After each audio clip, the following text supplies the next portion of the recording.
RTV ప్రేక్షకులకు నూతన సంవత్సర శుభాకాంక్షలు. 2024 అంటే ఈరోజు ఆంధ్రప్రదేశ్లో ఎన్నికల సందడి, మరోవైపు పార్లమెంటరీ ఎన్నికల సందడి నెలకొన్న నేపథ్యంలో అధికార పార్టీ నేతలందరూ కూడాను నూతన సంవత్సర వేడుకలను ఘనంగా నిర్వహించుకుంటున్నారు. వారిని కలిసేందుకు మాత్రం చాలా పెద్ద మొత్తంలో ప్రజలు రావడం జరుగుతుంది. మరోవైపు చూస్తే కనుక రాజకీయ నేతలు తమ వారసులను తయారు చేసేందుకు ప్రయత్నిస్తారు. కానీ అదే వారసులు కనుక తండ్రి బాటలో నడవాలి అనుకుంటే ఆ థ్రిల్లే వేరుగా ఉంటుంది కదా. అందుకే ఈరోజు మనం ఒక కొత్త వారసును పరిచయం చేయబోతున్నాం. మాజీ ఉప ముఖ్యమంత్రి ధర్మాన కృష్ణదాస్ ముద్దుల కొడుకైనటువంటి డాక్టర్ ధర్మాన కృష్ణ చైతన్య ప్రస్తుతం అంతా ఉన్నారు. ఈ న్యూ ఇయర్ వేడుకలకి ఐకాన్గా ఈరోజు ఆర్టీవీ అని స్పెషల్గా ఇంటర్వ్యూ చేయబోతుంది.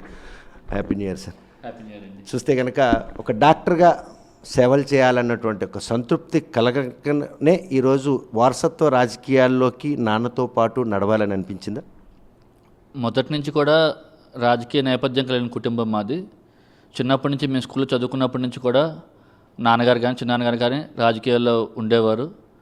ఆ రోజు అప్పుడు మేము సెలవులకు వచ్చినప్పుడు, సంక్రాంతి సెలవులకి, దసరా సెలవులకు వచ్చినప్పుడు అంతా చూసేవాళ్ళం. మేము చిన్నప్పటి నుంచి డాక్టర్ అవుదాం అనుకున్నాను.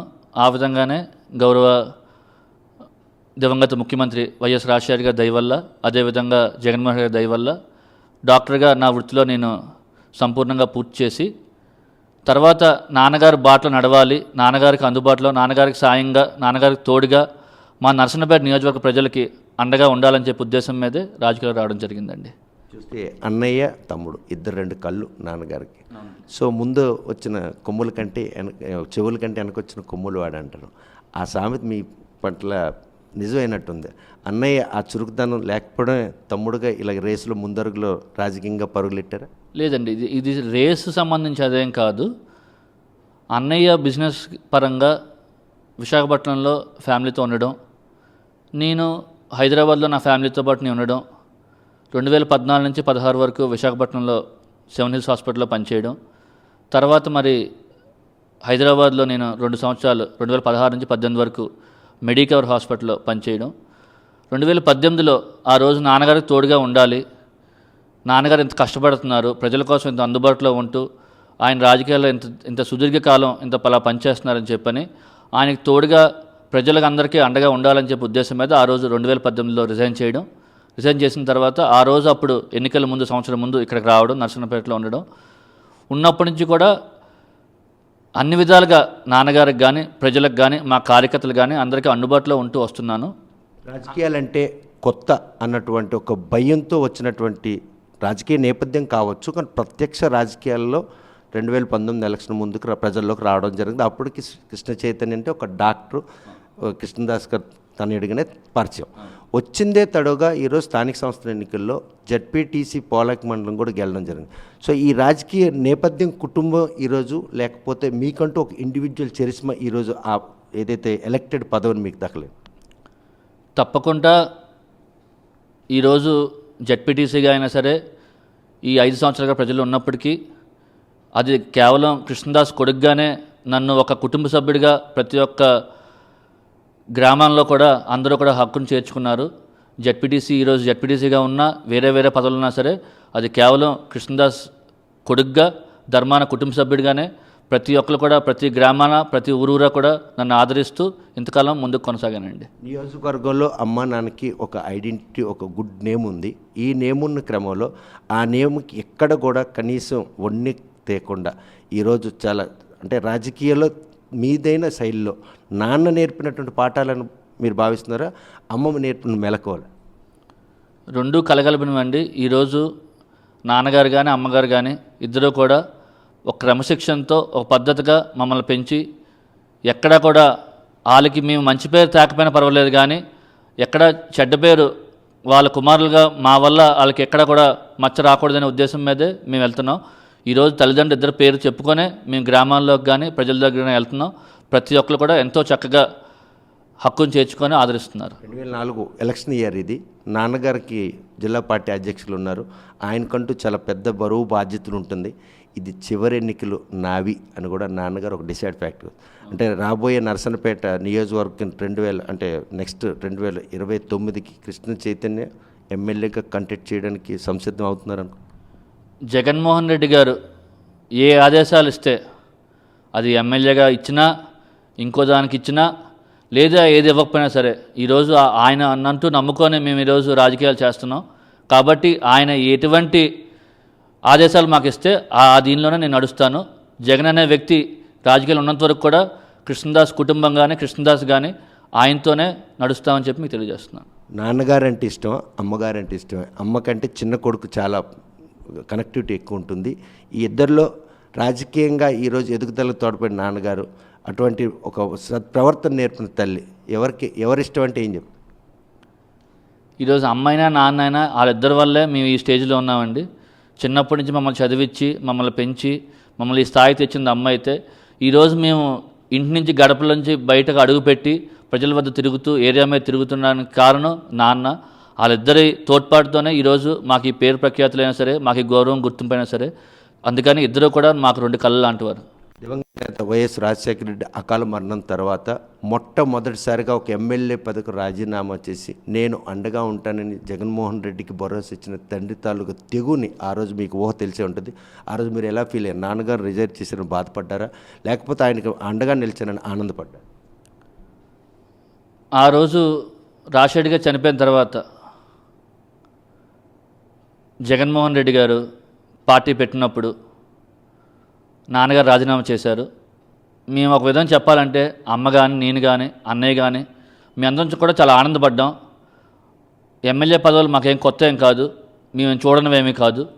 కానీ అటువంటి నాయకుడి కోసం ఆ రోజు ఆయన తీసుకున్న తెగింపు ఈరోజు మా కుటుంబ పేరు ప్రఖ్యాతుల్ని జిల్లా వ్యాప్తంగానే కాదు రాష్ట్ర వ్యాప్తంగా కూడా మేము చేసిన దానికి 10 ఇంతలు ఎక్కువగా జగన్మోహన్ రెడ్డి గారు మాకు ఇచ్చిన గౌరవం, నిజంగా అటువంటి నాయకుడు వెనకాల నడడం మాకు నిజంగా గర్వంగా ఉందని చెప్పి మీకు తెలియజేస్తున్నాను. చూస్తే కనుక 2011 బై ఎలక్షన్ మీకు తెలిసే ఉంటుంది. ఆ రోజు ఓవైపు చిన్నాన్న, మరోవైపు నాన్న, మరోవైపు టీడీపీ నుండి. సో ఆ రోజు చిన్నాన్న నాన్న పోటీ చేసినటువంటి ఆ టైంలో కృష్ణదాస్ తనేడిగా ఆ పోటీని మదన పడ్డారా, లేకపోతే రాజకీయంలో స్పోర్టివ్గా తీసుకున్నారు? మరోవైపు ఇంకో చిన్న ఆయనకి అండగా అప్పుడు ఒంటరి అయిపోయారు నాన్నగారు, మీకు తెలిసే ఉంటుంది. ఆ రోజులు గుర్తున్నాయి. ఆ రోజు మీకు ఎలా అనిపిస్తుంది? మా నాన్నగారి మీద కుటుంబ సభ్యులు ఇటువంటి పరిస్థితులు తీసుకురావడం బాధ అనిపించింది? రాజకీయ నేపథ్యంలో జరిగిన సంఘటన అది. మేము ఆ రోజు మా కుటుంబాన్ని సైతం పక్కన పెట్టి కేవలం జగన్మోహన్ రెడ్డి గారికి మాట ఇచ్చాం. ఇచ్చిన మాట ప్రకారం ఆయనతో నిలబడాలనే ఉద్దేశం మీద ఆ రోజు మేము పోటీ చేయడం జరిగింది. మా మీద మా చిన్నాన్నగారైనా ఇంకో చిన్నాన్నగారైనా వాళ్ళెవరైనా పోటీ చేసినా సరే ఆ రోజు మేము చాలా స్పోర్టివ్గా తీసుకున్నాం. అప్పుడు మేము ప్రచారం చేసినప్పుడు కూడా నాన్నగారు ఒకటే మాట చెప్పారు మాకు, రాజకీయాలు ఈరోజు ఉంటే రేపు పోతాయి, ఇది కాదు మన ముఖ్యం, కుటుంబం మన ముఖ్యం. కుటుంబంలో ఎక్కడా కూడా చిన్నాన్నగారిని కానీ ఇంకో చిన్నాన్నగారిని కానీ ఎవరిని కూడా ఎక్కడా పల్లెత్తు మాట అనొద్దు. మనం జగన్మోహన్ రెడ్డి గారి కోసం ఎందుకు బయటకు వచ్చాం, మనం ఏ పరిస్థితుల్లో బయటకు వచ్చాం, మనం ఏం చేస్తామనే కార్యక్రమాలు మీరు బయట ఎక్కడైనా మాట్లాడండి. కానీ కుటుంబపరంగా ఎక్కడా కూడా ఒక్క మాట కూడా మీరు నా తమ్ముళ్ళు ఎవరిని కూడా ఏమీ అనకూడదు అని అనరన్నా తెలుసు, అనకూడదని కూడా ఆయన హెచ్చరించి మాకు తెలియచెప్పి మాకు బయట పంపించారు. ఆ రోజు క్షణాలు మీకు నాన్నగారు చెప్పినటువంటి ఆ నీతి సూత్రాలే ఈరోజు రాజకీయ పరంపరలో ప్రజల్లో ఇలాగా అనంతకాలంలోనే ఈ పదవి వచ్చేందుకు మీకు దోహదపడింది? తప్పకుండా అండి.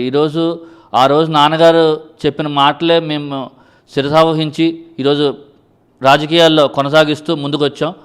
మా చిన్నాన్నలైనా సరే, ధర్మ ప్రసాదరావు గారైనా, రామదాస్ గారైనా వాళ్ళందరూ సపోర్ట్ కూడా మాకు ఉంది. ఆ రోజు ఆ సందర్భంలో అలా అయింది. కానీ తర్వాత మేమందరం ఒకటిగానే మళ్ళీ ఒక సంఘటికల కుటుంబంగానే మేము ముందుకు కొనసాగుతున్నాం. వాళ్ళందరి కృషితోనే ఈరోజు నాకు ఈ గుర్తింపైన గౌరవమైన వచ్చిందని భావిస్తున్నాను. వెల్ మెచ్యూర్ ఒక పొలిటీషియన్ అంటే అప్కమింగ్ పొలిటీషియన్గా ఈరోజు మీరు ఒక రోల్ పోషిస్తున్న ఈ నేపథ్యంలో ప్రత్యక్ష రాజకీయాల్లో షర్మిల కాంగ్రెస్ పార్టీకి ఆంధ్రప్రదేశ్కి వస్తుంది. ఒక యువ నాయకుడిగా ఆ రాకను ఏమైనా వైఎస్ఆర్ కాంగ్రెస్ పార్టీకి ఏమైనా డ్యామేజ్ జరిగే అవకాశం ఉంది? అంటే పొలిటికల్గా ఇప్పుడు షర్మిల గారైనా సరే, పవన్ కళ్యాణ్ గారైనా సరే, లోకేష్ బాబు అయినా సరే, బాలకృష్ణ గారు అయినా సరే, ఇటువంటి వాళ్ళందరూ కూడా పార్ట్ టైం పొలిటీషియన్స్ అని నా భావన అండి. ఆ టైంకి ఏదో రావడం, ఎలక్షన్స్ ముందు హడావడి చేయడం, వెళ్ళిపోవడం. జగన్ అనే వ్యక్తి ఆయన డైరెక్ట్గా ఆయన ముఖ్యమంత్రిగా ప్రమాణ స్వీకారం ఎమ్మెల్యేల సంతకాల ద్వారా లేకపోతే ఢిల్లీలో లాబింగ్ ద్వారా అవ్వలేదు. ఆయన కష్టార్జితం 3856 కిలోమీటర్లు సుదీర్ఘ పాదయాత్ర చేసి ప్రజల కష్టాలు విని ఆ రోజు ఆయన పాదయాత్ర ద్వారా ఆయన చెప్పిన అన్ని హామీలు కూడా ఈ 4.5 సంవత్సరాల్లో నెరవేర్చి ఎక్కడా కూడా రూపాయి లంచం లేకుండా నిష్పక్షపాతంగా ప్రతి ఒక్క పేదవాడికి ప్రతి ఒక్క అర్హుడికి కూడా అందించి ఈరోజు ఆయన అందించిన సంక్షేమ అభివృద్ధి కార్యక్రమాలు గడప గడపకి మేము తిరుగుతుంటే ఇంత దీనిగా చేయడం వల్ల పార్టీ ఎంత బలంగా ఉందా అని చెప్పిన ఒక భావన జగన్మోహన్ గారు క్రియేట్ చేశారు. కాబట్టి ఎవరు ఎటువంటి వాళ్ళు సెలబ్రిటీ పొలిటీషియన్స్ అంటే వాళ్ళు ఏంటంటే ఆ టైంకి ఎలక్షన్స్ 3 నెలల ముందు 2 నెలల ముందు వచ్చి అలా చెయ్యి అలా వ్యానెక్కి 4 ముక్కలు మాట్లాడి వెళ్ళిపోయేవారు. జగన్ అనే వ్యక్తి జనం గుండెల్లో చిరస్థాయిగా నిలిచిపోయే విధంగా ఈ 4.5 సంవత్సరాలు అతని పరిపాలన కొనసాగింది.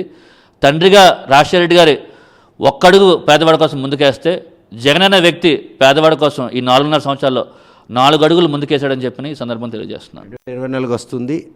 వైసీపీ పార్టీ ఈ ఆంధ్రప్రదేశ్లో ఎన్ని సీట్లు గెలుచుకుంటుందని మీకు ఒక అంటే సోషల్ మీడియా ప్లాట్ఫామ్ కావచ్చు, ఇట్స్ అండ్ ఎవ్రీథింగ్ మీకు ఒక కనెక్టివిటీ ఉంటుంది. మీ అసెస్మెంట్ ఏమో? నా అంచనా ప్రకారం, నాకున్న సమాచారం ప్రకారం వైఎస్ఆర్ కాంగ్రెస్ పార్టీకి 2024 ఎన్నికల్లో సుమారు 120 సీట్ల వరకు కంపల్సరీగా వస్తాయని చెప్పి మేము భావిస్తున్నాం. కృష్ణ చైతన్య ఇన్ ఫ్యూచర్లో ఒక పొలిటీషియన్గా ఎదగాలనేసి ఒక ఆకాంక్షతో ఉన్నారు అని అనుకుంటున్నాను, నిజమేనా? ఒక పొలిటీషియన్గా కంటే కూడా అండి, నాకున్న దీని ప్రకారం కృష్ణదాస్ కుమారుడిగా, జగన్మోహన్ రెడ్డి సైనికుడిగా నేను ఆయన వెంట నాన్నగారు పేరు ప్రఖ్యాతుల్ని కాపాడుకుంటూ నిలబెడుతూ నరసన్నపేట నియోజకవర్గ కార్యకర్తలకు ప్రజలకు అందుబాటులో ఉంటూ నా రాజకీయ నేపథ్యం కొనసాగిద్దాం అనుకుంటున్నాను. కనుక ప్రస్తుతం మాత్రం తల్లిదండ్రుల ఆకాంక్షల మేరకు వైద్య వృత్తిలో రాణించి డాక్టర్గా విధులు నిర్వహిస్తున్న నేపథ్యంలో తండ్రి రాజకీయ వ్యవహారాల్లో తన వయోభారాన్ని ప్రాతిపదికన తీసుకున్నటువంటి తనయుడు కృష్ణ చైతన్య మాత్రం ఈరోజు తండ్రికి అండగా నిలవాలి, ఈ నరసన్నపేట ప్రజలకు సేవ చేయాలన్న ఉద్దేశంతో రాజకీయాల్లోకి అడుగుపెట్టడం జరిగింది. అడుగుపెట్టిందే తడువుగా స్థానిక ఎన్నికల్లో పోలాకి జడ్పీటీసీ స్థానాన్ని కూడా కైవసం చేసుకున్నారు. అదేవిధంగా ఎంపీపీలు కాకపోతే అమ్మా నాన్నల పెంపకం మాత్రం ఈరోజు మాకు ఎంతగానో దోహదపడింది. 2011 ఎన్నికల్లో ఆ రోజు వచ్చినటువంటి ఆ పరిణామాలు మాత్రం అవి చేదు అనుభవాలుగా పరిణామాలు తీసుకుంటున్నాం. రాజకీయాల్లో ఏ క్షణం ఏం జరుగుతుందో తెలియనటువంటి పరిణామాలు తమను కొంతగా బాధించినప్పటికి కూడాను కుటుంబ సభ్యులందరూ కూడాను మళ్ళీ ఏకతాటి మీద రావడం ఈరోజు వైసీపీ పార్టీలో కొనసాగుతున్నాం. మరోవైపు చూస్తే కనుక షర్మిల ప్రత్యక్ష రాజకీయాల విషయంలో మాత్రం వాళ్ళు సెలబ్రిటీస్ కేవలం ఆ క్షణానికి వచ్చినటువంటి పెయిడ్ ఆర్టిస్టులుగానే ఆయన భావిస్తున్నారు. జనం గుండెల్లో గూడు కట్టిన జగన్ మాత్రం వచ్చే ఎన్నికల్లో మాత్రం 120 స్థానాల్లో గెలిచి మళ్ళీ రాష్ట్రంలో వైసీపీ ప్రభుత్వం వస్తుందన్నటువంటి ఆకాంక్షను మాత్రం కృష్ణ చైతన్య వ్యక్తం చేస్తున్నాడు. వీడియో జర్నలిస్ట్ రామకృష్ణతో సత్యం, RTV శ్రీకాకుళం. మరిన్ని వీడియోస్ కోసం ఛానల్ ని సబ్స్క్రైబ్ చేయండి. లేటెస్ట్ అప్డేట్స్ కోసం వాట్సాప్ ఛానల్ ని ఫాలో చేయండి. అండ్ లింక్ డిస్క్రిప్షన్ లో ఉంది.